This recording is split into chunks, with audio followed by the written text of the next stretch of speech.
મહેસાણાના બિલાડીબાગ ખાતે જિલ્લા આરોગ્ય વિભાગ હેઠળ કાર્યરત આશા વર્કર બહેનોએ મોટી સંખ્યામાં એકઠા થઈને ડિજિટલ કામગીરી અને આંગણવાડી કર્મચારીઓની કામગીરી તેમને સોંપવા વિરોધમાં આંદોલન કર્યું છે। તો આશા વર્કરોને એપ્લિકેશન જે છે TAKOમાં કામ કરવામાં મુશ્કેલી પડી રહી છે અને તેમનું કારણ છે કે તેમની પાસે કાર્યક્ષમ સ્માર્ટફોન નથી। ગામડાઓમાં નેટવર્ક કવરેજની સમસ્યા હોય છે। સ્વાભાવિક છે કે ગામડાઓમાં હજુ પણ નેટવર્કની સમસ્યાઓ રહેતી હોય છે। તેમને મજૂરનું વેતન આપવામાં આવે છે પરંતુ અધિકારી જેવું કામ કરાવાય છે, જેનાથી મોંઘવારીમાં ઘર ચલાવવું મુશ્કેલ બની જાય છે।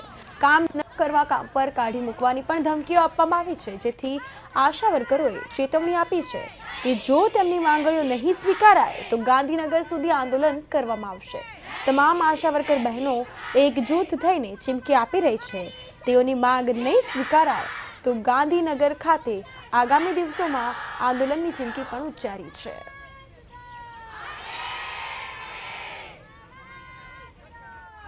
અમારી તો એટલી માંગ છે કે મારું બાળક મારું જતન પ્રોગ્રામ જે અમને આપવામાં આવ્યો છે એ આંગણવાડી વાળા બેનનો છે, તો એ પ્રોગ્રામ અમારી જોડેથી લઈ લેવામાં આવે અને આંગણવાડી વાળા બેનને સોંપવામાં આવે।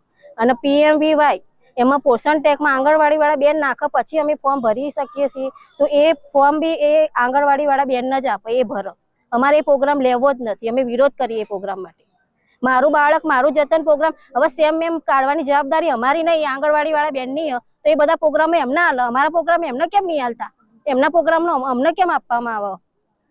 અમારા કેટલાય પ્રોગ્રામ, ડેન્ગ્યુ, મેલેરિયા, આ સગર્ભાઓ, ધાત્રી માતા, બધા આટલા બધા પ્રોગ્રામ અમારા આ બી પ્રોગ્રામ કરવાનો? અમે આ પ્રોગ્રામ કરવા માંગતા નથી, અમારા વિરોધ આ બધી બહેનો। આજે મોટી સંખ્યામાં બિલાડીબાગમાં મહેસાણા જિલ્લાની બહેનો આક્રોશ સાથે ઊભી થઈ છે।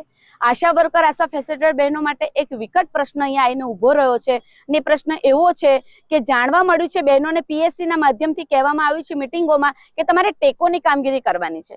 મેં એક આગેવાન તરીકે અભ્યાસ કર્યો કે મને કોઈ જ પરિપત્ર હજુ હાથમાં આવ્યો નથી।